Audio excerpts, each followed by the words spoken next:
Hello everyone, my name is Simon Snouder and this is a new podcast. I have here a very special guest with me. His name is Vipin Sharma. He is a Dubai real estate expert with Coldwell Banker. Vipin, welcome. Thank you, Simon. Thank you so much, and a very good morning to you. It's nice to have you here because we have collaborated also on a masterclass together about Dubai real estate.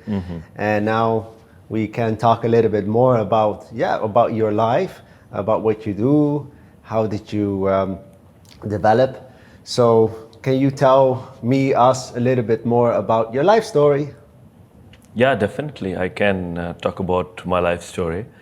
I was born in central part of India. I belong to a city which is known as City of Lakes. It's called Bhopal, a beautiful town, and my favorite place to live in. And yes, I was a part of MBA in the same region, and I then moved on to a city called Bombay, which is now known as Mumbai. I worked there at the initial part of my career, and moved on to and I worked with a lot of organizations in advertising and marketing positions. Went to US to launch one of the biggest brands in the banking industry, and then I've been living in Dubai after that, working with Barclays Bank initially, and now currently I'm working with a company called Coldwell Banker, which is one of the biggest real estate firms in the world, with around 3,000 branches around the world and around 4 branches in Dubai. Wow, that's a lot of branches in the world. Yeah, one of the biggest organizations, and people have trust in Coldwell Banker. That's why Coldwell Banker is happy to pass on that information to a lot of investors, a lot of homeowners.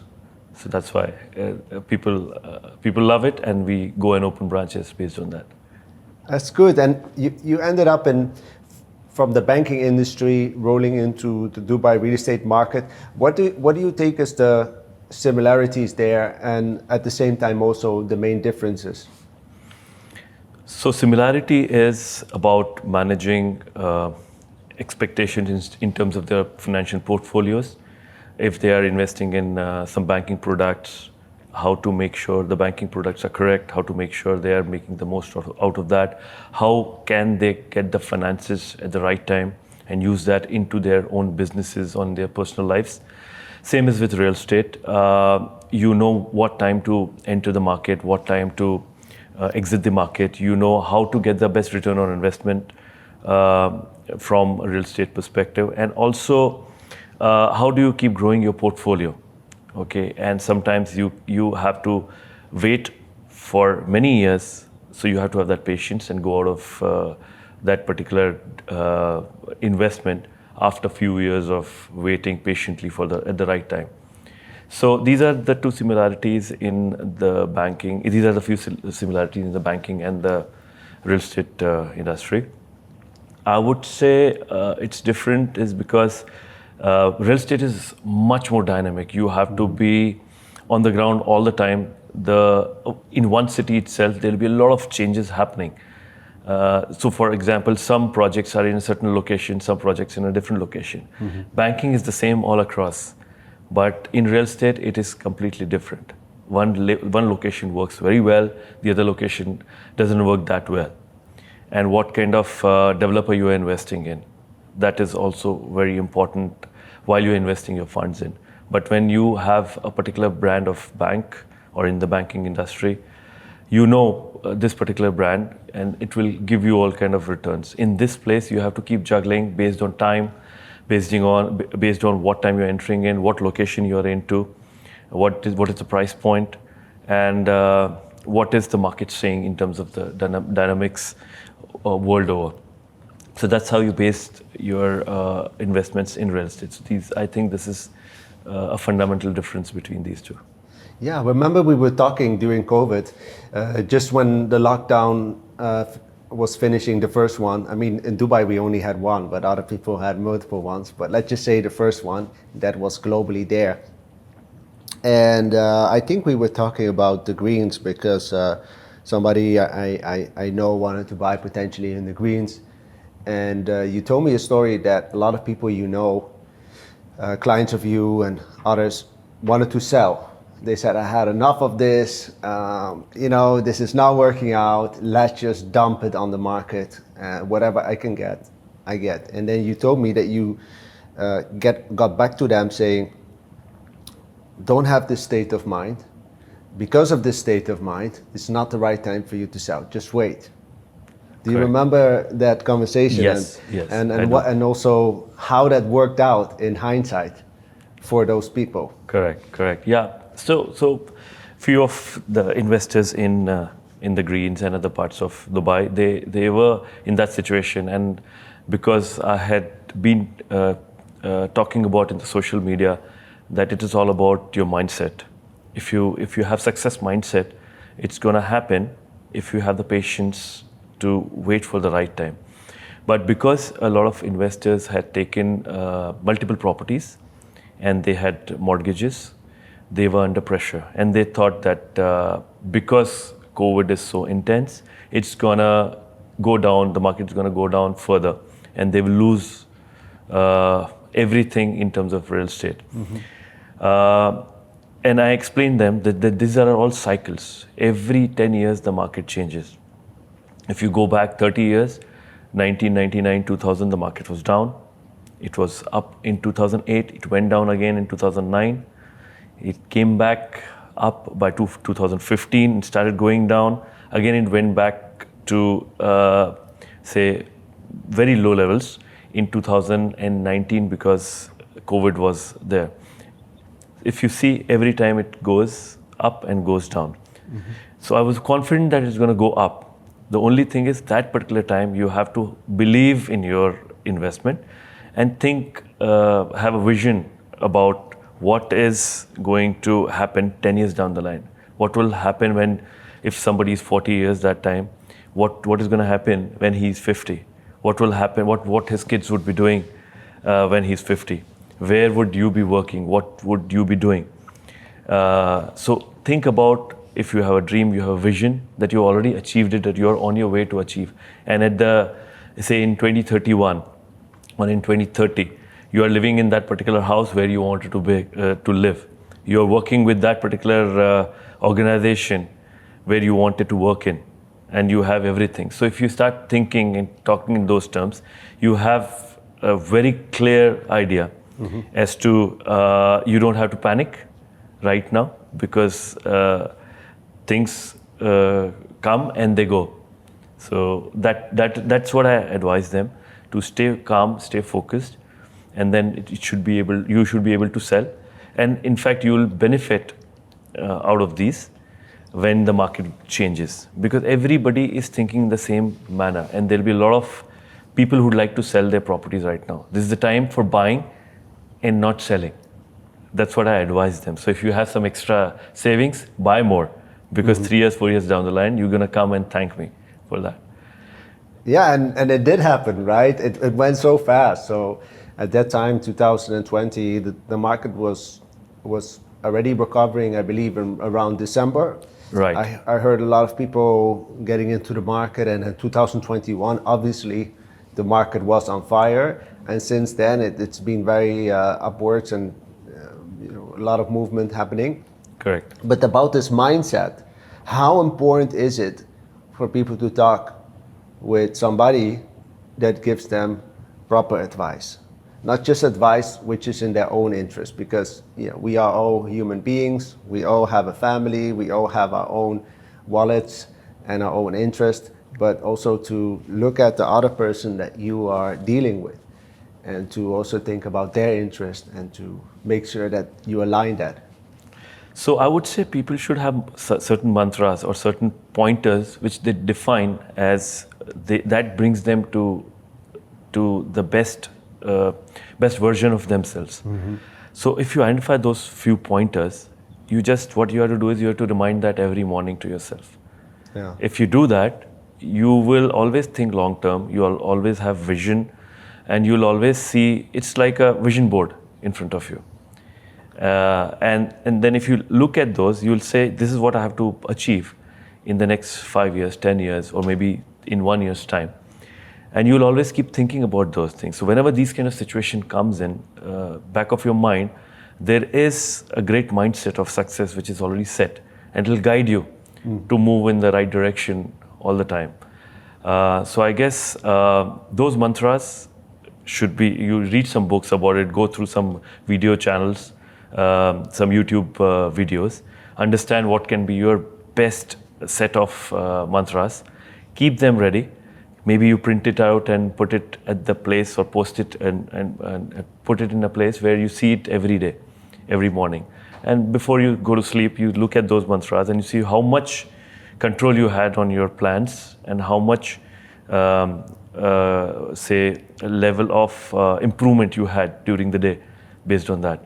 Whether it's business, professional, that will solve a lot of things for you. If you're clear in those things, you'll always feel satisfied when you're going back to sleep in the night.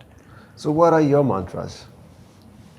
Well, I have two sets. One is for my business and materialistic things. One is for something which is spiritual, that I say. I always say, you should never have ego. You should never have expectations. You should definitely not have laziness. You should not allow anger to seep in. And look it from a perspective of long term. Okay, these are the few mantras that I always keep reminding myself. If you keep all these things in your mind very clearly, any conversation you will have with anybody would always be a winning conversation. You'll win in that conversation, not that you're winning a particular what you call statement or particular argument. But what you're coming out is, as you come out as a winner for yourself, because you're satisfied. What you've told or what you've done with that particular moment, you've done the best out of that. So it brings the best out of you when you have these thoughts in your mind. Yeah, I like those. They're good ones. I think a lot of people have also the one about expectation. It's a very dangerous one, because when you talk with others, your own mind makes expectations. You think that they are giving you some kind of a end result which you can count on. But in business, it's all about also deadlines and results. And sometimes, some things are written in stone, and you cannot mess around with that. But in general, specifically, I think in sales, it's important not to expect too much. Exactly, and this is written for so many years. I mean, thousands of years. The same formulas are coming in. There's a different manifestation to that. But if you stick to those basics, it is crystal clear in front of you. Yeah. What do you think of the situation now, where there is a lot of things happening in the city, right? The Dubai is bustling.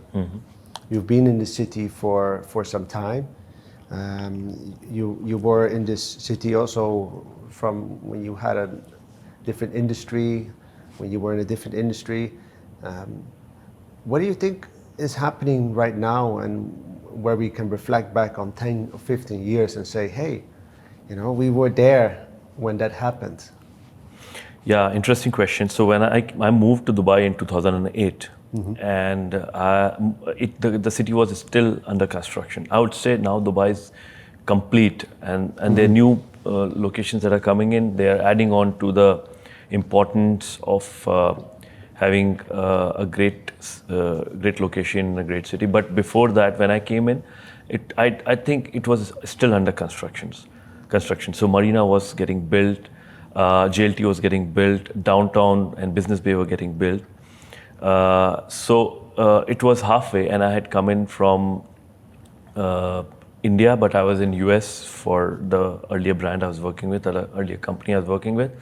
So when I came in here, I could say that it will take a few years for the city to be ready.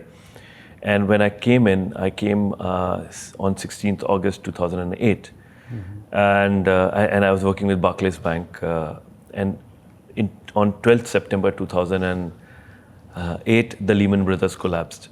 So a lot changed, because there was a lot of buzz about subprime crisis, the capital challenge, and a lot of things that were happening around the world, which was impacting Dubai also. But that was in the conversations in the corporate level. Dubai was going very strong. I could see the construction was going great. People were coming in from around the world to come to Dubai, and but of course the entire market changed internationally, and Dubai also is not different from the international markets. They also got into this change of market scenario. Population came down a bit. A lot of people lost their jobs. They had to leave. A lot of corporate companies had to restructure, shrink wrap, and so on and so forth. So I saw that entire phase, and because I was new to the country, I was not too sure what's happening. I know for other countries, I understand what's been happening in US for the past 200 years, what's been happening in the UK for thousands of years, what's happening in India for the last 100 years, 200 years. But Dubai was new to me. I had never studied about Dubai and the Middle East earlier. So, but what I realized was if you are in the right place and at the right time, and you're making sure, I'm talking about the organization that you work with, and you're making sure you're making more profit and less of expenses, this is a viable solution in tough days also. So you overcome that in the tough phase, and then you go to, when you reach to the good phase, that's the time you will start reaping those benefits out of that situation, because you've gone through entire hardship, and now it's the time to take the business to the next level. So I saw the entire thing. I definitely did not leave the country that time. I changed my jobs. We were supposed to move from our regional office from Dubai to Johannesburg, but I did not move there. I stayed back in Dubai and worked with some other companies, and fabulous experience, because those were the companies that were following the same formula, where demand is more and supply is less. So I moved on to those kind of industries. It was an amazing experience, and I saw through the bad times and I saw a good time. And again in 2015, when market was up, I reached to that level with the companies we were working with, and a business of my own that I launched. And then I saw that market coming down as well till 2019. So in this particular process, I realized that Dubai is not other. It's not different from the other parts of the world. It's exactly the same. Yes, there's different industries that work here, so the dynamics are a little different, but the fundamentals are the same. So you have to keep an eye on those. And now you see the time has come, and the time has come, and it is going really well. So you see phase one, from 2000 to 2008. Then from 2009 to 2018, and now we're going up again. So this is the third cycle which I'm seeing in Dubai, which I studied, and it is much more stronger, much more effective, and I don't think the next recession or the next dip that's going to come would be that impactful in Dubai, because of the fundamentals of this city and the way it's been built, and a lot of new initiatives that's been taken by the government here. So, and I'm a fan of the vision of this country anyways. The kind of standards of this country is, whatever we are doing in this city or in this country is the best in the world. We have Burj Khalifa, which is the tallest. We have Dubai Mall, which is the biggest, and all doing exceptionally well. We have places like Marina, which is one of the best in the world. People love to live in Marina. People love to invest in Marina. We have Palm, and we have new things that are coming in, which are legendary, like the World Islands in Dubai, which has not been done before in the world. So not only it's the vision, the way it is being done in this city, my belief is this is going to keep growing, and the importance of Dubai is going to go much, much higher over a period of time. It is very strong right now, and it's growing at the right pace. So coming back from those days when I saw Dubai for the first time and today, I'm extremely confident, and that's why I'm living here. Yeah. And that's why I want to achieve my dreams living in Dubai. Yeah, and I agree with you that there's a lot of changes happening, which not always people notice. Like, for example, they're giving now the insurance for people that are working, that if they get unemployed, maybe for an outsider in a developed country, that looks like, oh, we already have that, but it's new in a market like this. It's also faster and easier now to divorce if you are a foreigner, which is maybe, you know, whatever people think about that. It's a change in the law, and it will help people to accelerate their divorce. And there's so many things in the law itself that it's being changed now the past 2-3 years. Yeah.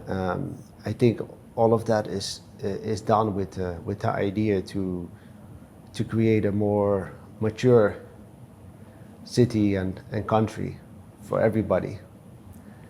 Correct. And I think that is maybe what phase 3 is all about, maturity. Yeah, true, very true. What I see is if anybody wants to do a business, run a business, they want to launch a new initiative, they have some ideas, they're passionate about it.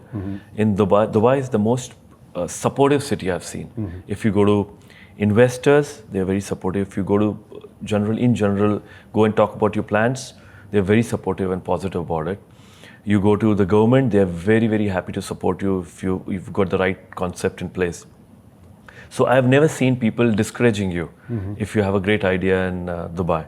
That's the most important part. Yeah. People are positive, people are progressive, they have great vision, and they want to make the place nice, happier, and they want everybody to live happier. They never think that, oh, somebody is achieving so much success, and they don't feel envious about it. They feel very happy about it. They'll go and congratulate the person, and they will work on their own dreams as well. So I find this very common in Dubai. I've never seen a city like this anywhere in the world, where people are always happy, people are always progressive, very civilized, very educated. So that is, I give it to the government here, the way they've passed on this particular element to everybody who's living here. People love each other, humanity is at the forefront, living standards are at the forefront, and achieving your dreams is at the forefront. So that's what I think is best about this city. Yeah, and also, like, yesterday I woke up before 8 o'clock because there was a construction in front of my building, and then I called 901, and they told me to call 999, which is the emergency, to complain there. So I'm like, okay, I'm calling the emergency number. They're like, okay, what's your emergency? I said 901, police. The guys there told me to call you guys. I'm sorry to disturb you, but this is my emergency. They're like, okay, we're going to investigate it.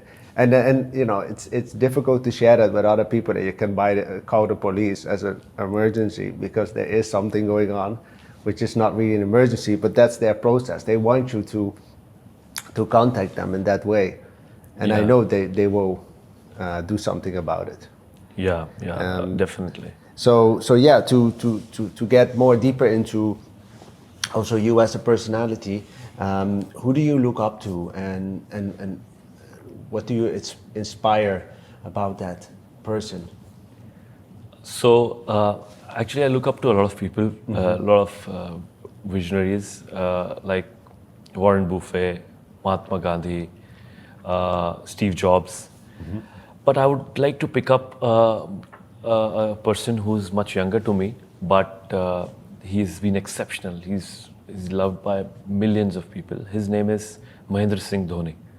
Okay, he used to be the captain of Indian cricket team. Oh, I think I know. Yeah. He retired like some years ago. Yes. So the thing which I like about him is he's always calm. Yeah. In any situation, whether he's playing a normal match or whether he's playing the World Cup final. Okay, he's always calm, but his calmness doesn't represent what he does in the field. Yeah. He's very agile, very fast. He takes decisions which are 99% correct. And he's an enormously successful leader. Because what he has done in the past is he's never come for the glory. He never wants to achieve, never wants to create a record for himself. The country comes first. The team comes first. Yeah.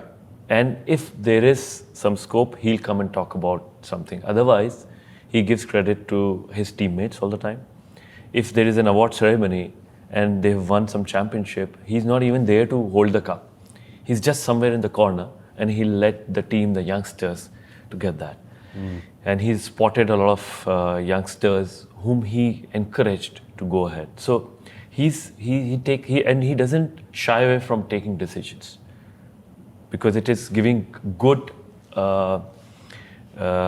bringing, say, the important part of winning a particular competition or or representing the country.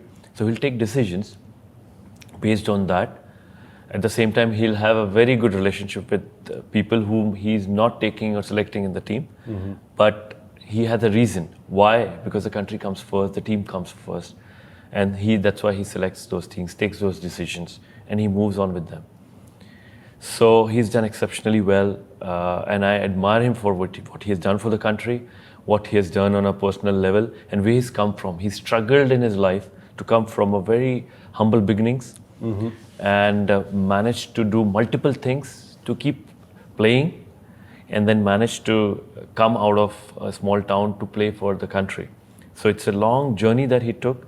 And after when he reached there also, he was not carried away with the glamour or the kind of financial gains he was getting. What he did was exceptional, which very, very less people can do when you're at the peak. When everybody is following you, everybody is trying to come and meet you and do a lot of things around you. But he was quite composed. He managed things really well, and he's still doing it. He's a legend in a lot of parts of India, and for the Indians all over the world. And not only Indians, actually, a lot of cricket-playing nations.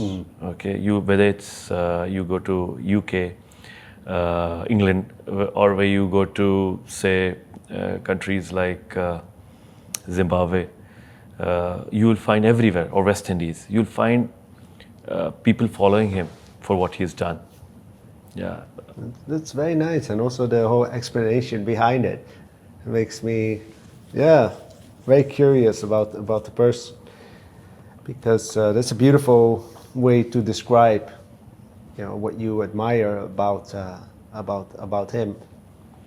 And you are also involved in BNI. I believe you are being president from a chapter. Now quite some time.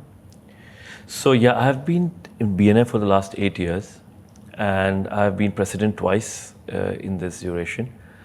So BNI is a very good place for the businessmen, for the entrepreneurs. It's called the Business Network International. It gives a great platform for the entrepreneurs to come and work with those entrepreneurs who want to succeed in life and who want to use a professional network to grow their business.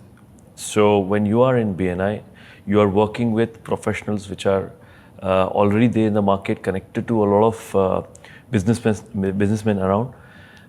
When you ask for something to them, you get connected to that particular person or that particular industry or that particular company very easily, because it's about the networks you are into. So you have, if there's a chapter, one of the chapters of BNI, if that chapter has 30 members, they will at least have 60 friends. So consider 2 people or 2 friends or 2 contacts of any member. So your reach is 90 people at the same time when you're in the meeting. If you deliver your purpose well, if you deliver your business well to them, they would definitely have that impact in their mind, and they will support you in connecting with you with those person. I myself has enormously benefited with this. And what BNI does is not only it provides an international platform, because it can connect you internationally to anybody, and there are many members around the world. As far as I remember, in Dubai we have more than 20 chapters. Okay, if Dubai has 20 chapters, world over it's like thousands of chapters, and you can reach out to any member anytime, and you'll have the same response because of this connection of BNI. And they work at a different bandwidth. Okay, and it is all about trust. BNI members all work on trust.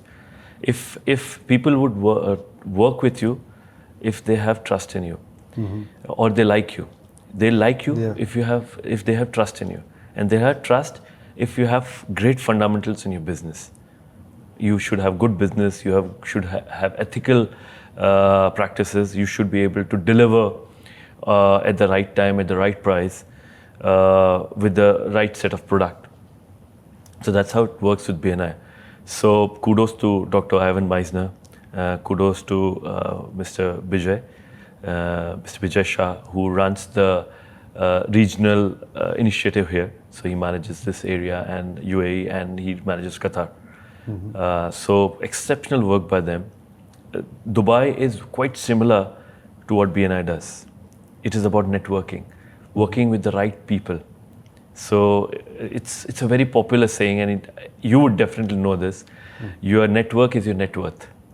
So if your network is strong and it is big, then your net worth would be the same. So I will say BNI has helped me a lot with that.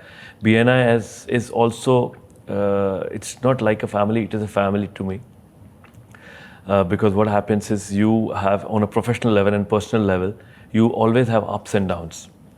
And when you go to BNI meetings early in the morning at 6:30, and if you are not going, and if you're going through a phase which is having an impact on you, on your productivity, in your business and in your personal life, and you reach there in the morning for a meeting, and the first handshake you do with somebody which is very energetic, say, "Hey, good morning, Vipin. How are you doing? How was your week?"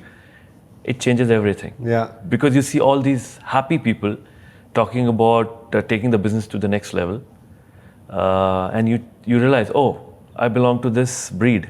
Why was I thinking about that particular problem in this particular manner? I can approach it in a different manner, and I can come out of that, change your mindset immediately, come back. So after the meeting, you're back to normal. You're back to closing deals, back to what you call finding solutions. So yeah, but that's very important to get support and to be part of a bigger group. In general, what have you experienced in terms of like what have been some big challenges you faced, and at the same time also good moments, beautiful moments? So if you put them on the weighting scale, which ones would be this one and which one will be those? So it's an interesting question. So let me talk about some tough situations. So I've born and brought up in India, and I've been into various cities in India. I lived in Bombay for the first 10 years of my career.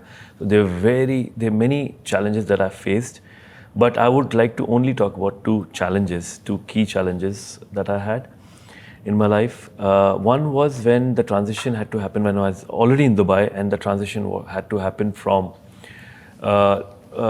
leaving my job with Barclays Bank and going for another job, because that time the market was crippling. There were issues with the market, and there were not many jobs at my level in my industry. So first of all, you have to find a job in your industry, and a level which you're working in was one of the challenges. Yes, there was an option to go to some other country, go back to India and work for an organization which you had come for, or equivalent company. But I started liking Dubai, and I knew the benefits of living in Dubai. That's the reason I wanted to stay back in Dubai. So looking for a job that time at my level, and also looking at the growth perspective from there. So it was very tough for me to look for a job in that particular situation. People wanted to help me, my ex-colleagues, my ex-senior members of my corporate companies, some people that I knew, they wanted to help, but there was very limited scope. So it was very difficult because there was uncertainty with a lot of things. So it was tough for me. So that tested my grit, that tested my willpower. But thankfully, I found a good job with a great organization, and there I'm sitting today after so many years. The second one was that I own a business, a separate business, and in that particular business, around 4 years back, 5 years back rather, there were certain companies that we were working with, and we had supplied a lot of products to them, which we buy ourselves. First, we invest in those products, and then we give it to some other company. So those companies had taken those products, but unfortunately, they were not able to pay. And that became a bit of a problem because our company was an SME. It's a very small and medium-sized enterprise. And at the same time, we did not have a lot of funding backup from banks or some big investors, because we were operating at a very, very, what you call genuine level. That particular chunk was a big chunk of investment in our business that we had. So because there was a non-payment issue from other companies, we got stuck with financial situations where we had to feed the organization which we had created, and we had to pay salaries, we had to take care of our families, and at the same time grow and take the business to the next level. Apart from that, do operations at the same time, buy and sell the new products, market our products, and so many things that are included in doing a business and growing a business. So that was one of the toughest times in my life. But thankfully, because of my mantras, I had belief in myself, I had belief in the system here, and we could come out of that over a period of time. But these were the two tough times I had in my life, which made me stronger. It showed me a different version of myself, that I have the capacity, or I have the capability to do this also and come out of this in any situation. So it made me stronger, rather, I would say. So yeah, so that was the bad part, or rather I would say that was the part which was challenging. Now let me talk about the good times. Yes. So I remember two things again. Number one is when I was the marketing manager for a brand called ICICI Bank in India, which was the largest private bank in India. So way back in 2007, 2008, I was managing a country called USA, which everybody knows, and India NRI services, which is non-residential Indians. So I had been appointed to go to the US and launch our company ICICI Bank in USA. So when I was there, I could work with my team, and I could arrange the launch of ICICI Bank with a bell ringing ceremony in New York Stock Exchange.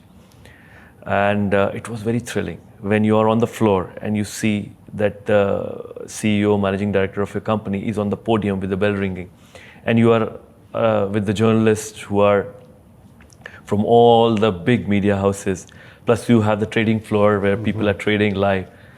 That is an outstanding feeling. I still get very thrilled about going back and thinking about it. So that was an amazing experience I had. And just after that, we had a press conference where who's who of the world was sitting in from the media industry, and we were doing the press conference. So Mr. Kamath from ICICI Bank, he used to be the CEO, MD of ICICI Bank that time. So he was there for the press conference, and that was a fabulous experience I had. One of the best experiences I ever had in my life, in my professional life. The second one I would like to quote about is when I was in Dubai. I left my corporate life and started my business. One of my business was an event management company. And I met with a gentleman called Mr. Strath Sharif. He owns a company called Dubai Tennis Academy. And we jointly decided to launch a brand or a intellectual property called the 24-hour tennis marathon. Everybody does marathons, so they'll be running on the road for 24 hours and creating records and so on and so forth. They're amazing experiences for people, life-changing experiences, and the brands are big. So we thought, why don't we create something which is beyond the obvious, which is unusual, and people would love, and this city has the scope of giving that kind of opportunity. So we launched this brand called 24-hour tennis marathon. So the most interesting part was, this was never done before. So we got 6 teams together, and the 6 teams was owned by Pepsi, ADIB, Dubai Tennis Academy, Grand Hyatt, Huawei. These were the organizations that were owning these particular teams in the tournament. And we had Marion Bartoli, whom we invited as a star player. She was the Wimbledon champion in 2013, and she is a legendary tennis player. So we invited her to come and play with us, and we created a Guinness World Record.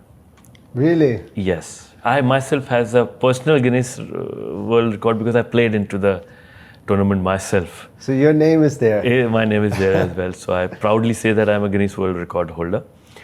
Now, while saying is very easy, but conceptualizing this, putting it together, making people believe that this can be done, getting the corporates to sign with us, getting the team members to come and play with us, doing the entire program. So for 24 hours? We played for 24 hours. The game never stopped, but players can change. So the ball never stops. You keep playing, keep playing. So yes, we created that Guinness World Record, and the process, I loved the process because it took 6-7 months for us to, after conceptualizing it, to do it. And every day we had to remind ourselves it's possible. We can make it happen. Yeah. Because nobody knew that this can be done. Till the time things are not done, it is impossible. But once done, it's easy. Yeah. So that process was, making people believe in your dreams was very difficult. Getting out of your bed early in the morning and doing those things again and again till the time you achieve it was amazing. And we had fabulous response after the tournament. We had great media coverage. We had a lot of people coming to us, and we did a fabulous job, I believe. So, yeah, that is one of my greatest achievements as well. Wow, these are 2 very beautiful moments, Vipin, to be there on Wall Street, to ring the bell, to open the trading of a company, and to be there also with the CEO and be part of that that whole press release, and then setting a Guinness Book of Records, world record. That's really some highlights. Yeah. Yeah, that is indeed. And what do you think is next for you? Because are you having I will not say necessary dreams, but do you have some unfinished business with something that you want to still do? So I'm very focused from the job that I'm doing. I can talk about that. I'm very focused on giving quality to all my clients and giving genuine advice to them. As we talked about something that people wanted to sell their properties, there was one point in time when there's this COVID in the market, and I told people not to sell it. Though I would have benefited out of those deals, but I told them not to sell it. So my opinion is to, I would say, become the most genuine and most trusted real estate consultant of Dubai. So that I would be able to value add to people or investors or homeowners, because they're investing in their hard-earned money, or investors who are putting in their money to in the real estate industry to get the most out of that. So my focus is to give them the genuine advice which makes a difference in their lives, make them more wealthier, make them more happier. That is one thing I would like to say. And second thing is, my vision is to work with the 10 top most investors of Dubai and becoming a friend for life for them. Mm-hmm. If I am a friend for life for them, because friend itself, the name, the word friend itself has a great meaning, a deep meaning. A friend would never ever ditch you. The friend would never ever give you a wrong advice. So with that intention, I want to be with them, friends for life. And no, it's a give and take. I'm not talking in terms of materialistic thing. What I'm talking about is what you learn from those huge investors, huge entrepreneurs, because they've been there, done that. They have their different journeys, and they've achieved that certain level. So from a business perspective, from a personal perspective, you learn a lot. So you are a mean sum of the people you move around with. Yeah. So if I have this 10 investors whom I move around with, those 10 interesting people around the world, I think I've achieved something which a lot of people want to become in their life. Yeah, I'm sure you will be able to do great things, because those 10 can open up doors for you to get involved with all kinds of projects, and also the kind of type of investments they will be involved with. It's good to focus on having like 10 top clients to work with. Exactly. And then long term, very long term. And I think everybody wants to work with top clients, but what do they have to offer to them? And I think that you have more to offer than the general real estate consultants. I've said this many times, because you said, you take friendship very serious and long-term relationship very serious. So true. I think people will understand that when they speak with you, that you are genuine. Right. Do you think that in this market of real estate, what is for you the most important, or let's say the 4 or 5 important things to have when you deal with investors or with end users? So it's very important to have the knowledge of the market. Okay, you have to be continuously learning about what's happening to the market. You should be able to study in this particular market with the dynamics, what's happening in this market, and envision what's going to happen into future, looking at the past experiences and the way the markets have done it. You should be able to compare it with the international markets, so you have the knowledge, and then you give the right guidance about that. So knowledge of the market. Secondly, you should have the vision. You should have a very clear vision.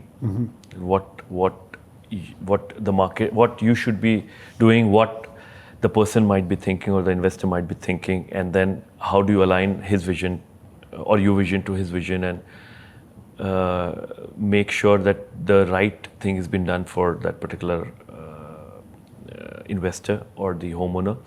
Apart from that, what I think is intent is very important. If your intention is clear, if you're very clear about what needs to be delivered, and you don't have only your interest in that, you have the interest of the investor, is very important. Plus, at the same time, I would recommend you should have very clear guidelines in terms of ethical practices that should be there in your businesses. These are the few things there. Focus is another thing. I mean, focusing at particular thing which you should be able to guide them with. Yeah. These are the few pointers I can give. Yeah, I guess these are the points that I would like to mention at the time. Yeah. And how do you deal with pressure?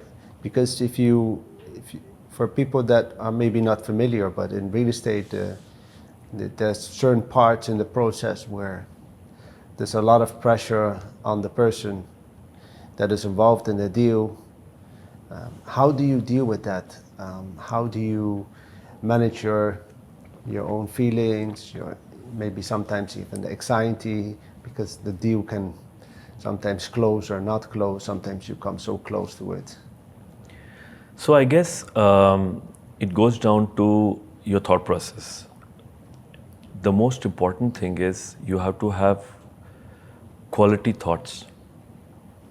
And for quality thoughts, you have to tell yourself all the time that whatever you're thinking has to be quality.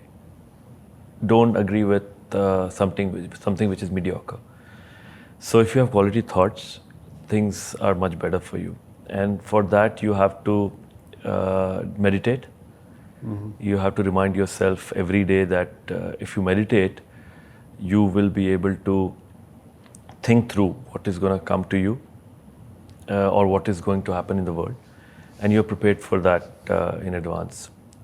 And then keep preparing yourself with few things which you anticipate that's going to come.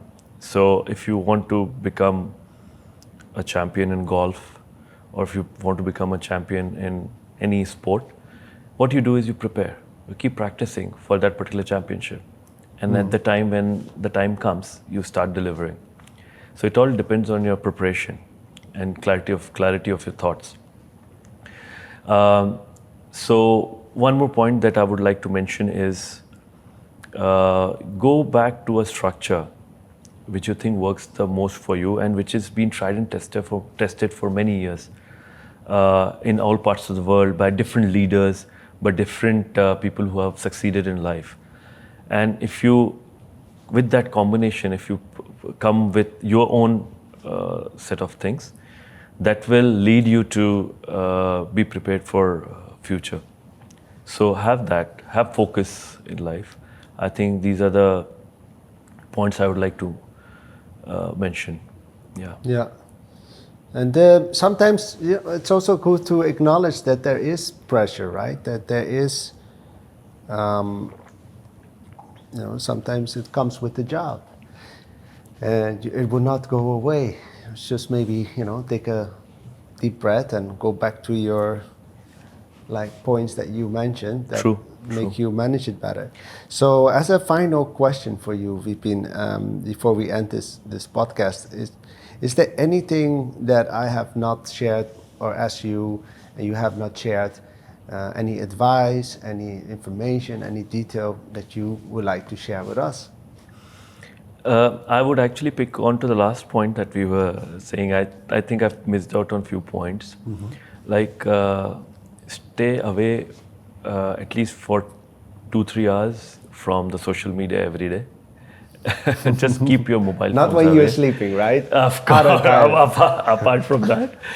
So make sure you're away from that. Give some time early in the morning to you. Don't get into social media. Don't be afraid. Nothing's going to change if you're not looking at your mobile early in the morning. In the evening, after you've finished your work, put the mobile away, the social media away. Mm-hmm. Keep away from the TV. Just leave it to yourself and give time to your family. Mm-hmm. Apart from that, and then that works wonders for people. Apart from that, go for some, whenever you get this time aside, and then whenever you want to go and reflect onto some inspirational stuff, read books of inspirational things, whatever inspires you, read about them. If you cannot read, go to audio books while you're driving, you can listen to them. If you're not being able to do audiobooks or it doesn't work for you, then go for YouTube videos. Yes, it is social media, but I'm not advising you to do it at the time when you're not looking at the thing. Whenever you have the time which is allocated to social media and inspiration, listen to people who have been there, done that. Look for innovations that is happening into the market. and you'll see if this is a different industry and you can apply it to your personal life and in your profession. It is hard initially but when you start accepting that thought that any new innovation in a different industry can be implemented to your industry also, but the manifestation would be different. You will use it in a different manner. If you're open to that thought, you will have great success in your own profession. Listen to people like Les Brown. Listen to people like Will Smith for the right reasons, like not for the people wrong are allowed reasons. to make mistakes, right? Exactly. So I'm just taking these names because these are the names at the top of my mind at the moment. Yeah. But they're inspirational human beings around who've been there, done that. They bring you onto the right track all the time. So I guess you and believe in yourself, believe in humanity. You will do wonders if you believe in humanity. Just do that. And another thing, you should think that every day is the best day of your life. If you go with that philosophy, you will be very happy. Okay, you will never get this opportunity to see today again. That's totally true, and that's so wise. And thank you for sharing your thoughts and your experience and your wisdom and overall who you are with us, Vipin. It was so nice to have you as my guest. And thank you for coming. Thank you, Simon. Thank you so much for this opportunity. I always love having interactions with you. So it's an honor to be here. Thank you, and looking forward to having many more podcasts like this. Maybe I'll do a podcast when I'll interview you. Maybe you can start one. Maybe this starts off your own. You should definitely look into that. Definitely. Thank you so much, Simon. Thank you, Vipin. So for the listeners, this was Vipin Sharma, Dubai real estate expert working at Coldwell Banker. And my name is Simon Snouder. Goodbye.